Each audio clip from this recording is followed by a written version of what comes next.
Hello students, welcome back once again. आज हम इस वीडियो में देखेंगे class 12th physics chapter 7 alternating current की कुछ मोस्ट इंपोर्टेंट क्वेश्चंस को। अगर आप इन क्वेश्चंस को बहुत अच्छे से प्रिपेयर करते हैं तो आप एग्जाम में डेफिनेटली बहुत अच्छा स्कोर करने वाले हैं। इसके साथ साथ रिमेनिंग चैप्टर्स की जो लिंक होगी इंपोर्टेंट क्वेश्चंस की, वो आपको डिस्क्रिप्शन में मिलेगी। डिस्क्रिप्शन में एक और जरूरी चीज है जो आपको जरूर चेक करना चाहिए, 5 मिनट सीरीज की जो पहली लिंक डिस्क्रिप्शन में जो पहली लिंक है that is for 5 minute series. अगर आप अपनी एग्जाम की प्रिपरेशन को, 12th बोर्ड की प्रिपरेशन को एक्स्ट्रा एज देना चाहते हैं, आप चाहते हैं कि बड़े से बड़े टॉपिक का रिवीजन 5-5 मिनट में हो जाए, तो बस डिस्क्रिप्शन में दी गई पहली लिंक पर जाकर क्लिक करना और आपको प्लेलिस्ट मिलेगी 5 मिनट सीरीज की, जहां पर हमने बड़े से बड़े टॉपिक को सिर्फ और सिर्फ 5 मिनट में कंप्लीट कराया है, पूरा रिवाइज कराया है। तो उसको जरूर विजिट करना। अगर एग्जाम में एक दिन की भी छुट्टी मिलेगी तो ये वीडियो आपके लिए बहुत कारगर साबित होगी। Now let's move on to our computer screen. तो स्टूडेंट्स, अभी हम आ चुके हैं अपनी कंप्यूटर स्क्रीन पर और यहाँ पर एक चीज़ ज़रूर यहाँ पर मेंशन करना चाहूँगा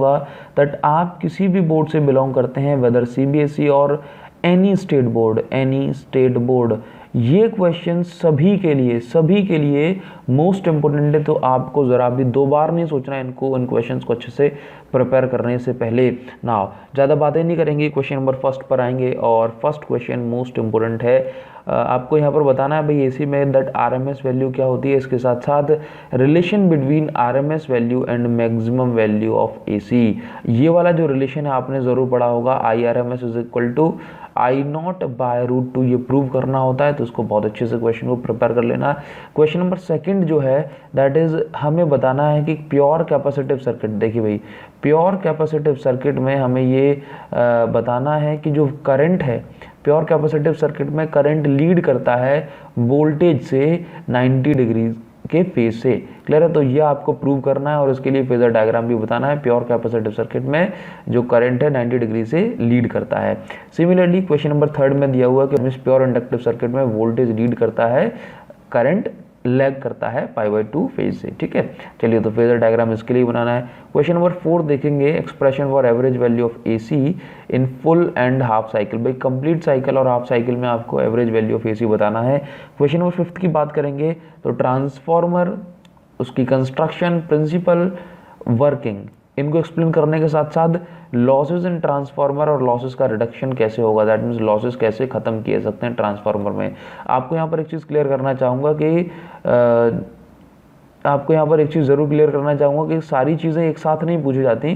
प्रिंसिपल एंड वर्किंग एक साथ एक बार क्वेश्चन में पूछा सकता है। इसके अलावा ट्रांसफार्मर के लॉसेस क्या हैं और उनका रिडक्शन क्या। ज़रूरी नहीं कंस्ट्रक्शन, प्रिंसिपल, वर्किंग सारी चीज़ें एक साथ पूछ ली जाएँ। हो सकता है कि प्रिंसिपल पूछ ले और इसके साथ साथ रिडक्शन ना पूछे। एक चीज़ यहाँ पर और क्लियर करूँगा कि ट्रांसफार्मर रेशो क्या होता है, आपको इसमें ज़रूर बताना है।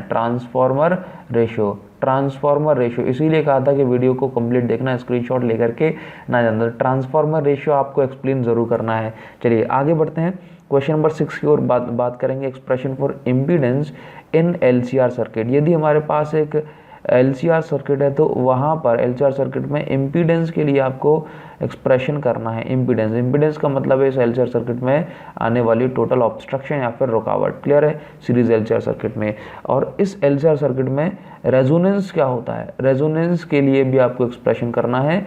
तो ये क्वेश्चन आपका इस चैप्टर से one of the most important question की कैटेगरी में आता है, तो आप इसको बहुत अच्छे से करिएगा। नेक्स्ट क्वेश्चन आते हैं और क्वेश्चन नंबर 7 में आपको बताना है average power consumed in LCR circuit. That means आपको एवरेज पावर के लिए जो रिलेशन आपने किया होगा, जो डेरिवेशन, वो आपको करके दिखाना है। यहाँ पर एवरेज पावर के लिए आपको बताना है कि अंडर व्हाट कंडीशन, किन कंडीशंस में ऐसा होने वाला है। No power is consumed even current flows through the circuit, maximum power dissipated in the circuit. ये आपको करना है। इसके साथ साथ ये भी वो बहुत अच्छे से कर लेना है। मैं यहाँ पर मोस्ट इंपोर्टेंट लगा देता हूँ भाई, ये वाला जो सी पॉइंट है। क्लियर है? नाउ सीबीएसई में कई बार पूछा गया है ये, सीबीएसई में। चलिए आगे बढ़ते हैं और आपको अगला क्वेश्चन जो डिफाइन करना है that is sharpness of curve बताइए। क्वालिटी फैक्टर, इसका रेडियो ट्यूनिंग में किस तरह से यूज़ होता है और वॉटलेस करंट, इसको डिफाइन करना है। ऑल्दो सीबीएसई 2020 और 2021 में से ये जो हटा दिया गया है, लेकिन आपको फिर भी 2022 में अगर पेपर दोगे तो फिर आपको इसको ज़रूर करना पड़ेगा।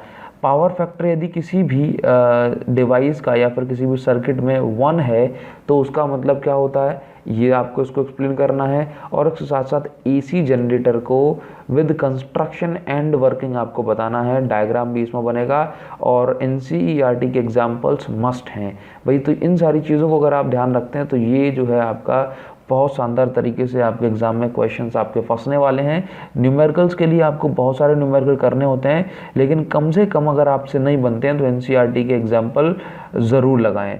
तो मैं बस आपसे इतना ही कहना चाहूँगा कि आपको सीरीज़ सभी इंपॉर्टेंट क्वेश्चंस की ज़रूर मिलेगी। अगर आपके लिए पॉसिबल है तो आप इन वीडियोस को अपने फ्रेंड्स के साथ व्हाट्सएप पर शेयर कर सकते हैं। Thank you so much guys, thanks a lot. Possible है तो शेयर ज़रूर करें। आपका एक शेयर, आपका एक कमेंट बहुत ज़्यादा मोटिवेशन प्रोवाइड करता है, सो दैट आगे और ज़्यादा काम करने के लिए मोटिवेशन मिलती है। So thank you so much guys, see you in the next video. Thank you.